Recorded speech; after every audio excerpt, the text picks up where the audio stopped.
আপুনি কেতিয়াবা লক্ষ্য কৰিছেনে আপোনাৰ ঘৰত ভেকুলীৰ সংখ্যা লাহে লাহে বৃদ্ধি পাইছে? আজিৰ ভিডিঅ'ত আমি জানিম ভেকুলী আহিলে শুভ নে অশুভ।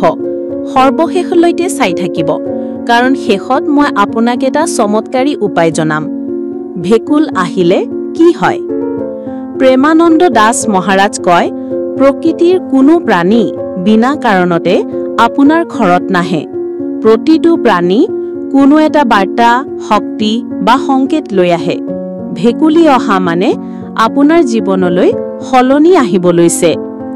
শাস্ত্ৰত মতে ভেকুলী গৰুৰ পুৰাণ, শ্ৰীমদ ভাগৱত আৰু স্কন্দ পুৰাণত ভেকুলীৰ উল্লেখ আছে। ভগৱান ইন্দ্ৰৰ বাহন বুলি ভেকুলীক ধৰা হয়। ই বৰষুণ, উৰ্বৰা শক্তি আৰু জীৱনী শক্তি জাগৰণৰ প্ৰতীক। শুভ সংকেত: ভেকুলী যদি পূজা ঘৰত দেখা যায়, আধ্যাত্মিক জাগৰণ। তুলসীৰ ওচৰত বহা, লক্ষ্মীৰ কৃপা আহিব। সঘনাই ভেকুলী দেখা, ঈশ্বৰে আপোনাৰ ওপৰত লক্ষ্য ৰাখিছে। ভেকুলীৰ মাত, সুখবৰ বা অতিথি আহিব।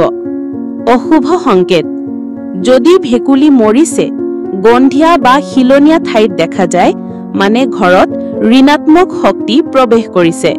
তেতিয়া সাৱধান হ'ব লাগিব। উপায়: গংগাজল ছটিয়াব। 108 বাৰ ওং নমঃ শিৱায় জপ কৰিব। তুলসীৰ ওচৰত ঘিৰ দীপ জ্বলাব। চমৎকাৰী প্ৰয়োগ: প্ৰথমে মাটিৰ দীপ লওক, তাৰ ভিতৰত খাটি গায়ৰ ঘি আৰু 2টা লৱং দিয়ক। ওম লক্ষ্মী নমঃ বুলি জপ কৰি দীপ জ্বলাই লওক। প্ৰথমে দুৱাৰত 7 মিনিট ৰাখক, তাৰ পাছত তুলসীৰ ওচৰত ৰাখক। প্ৰাৰ্থনা কৰক, হে প্ৰভু, মোক বুজ আৰু শক্তি দিয়ক।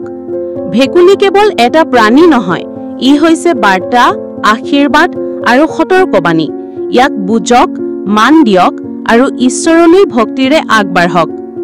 যদি আপুনি মাতা লক্ষ্মীৰ কৃপা লাভ কৰিব বিচাৰে, তেন্তে ভিডিঅ'টো লাইক কৰক, শ্বেয়াৰ কৰক আৰু আমাৰ চেনেল ছাবস্ক্ৰাইব কৰিবলৈ নাপাহৰিব।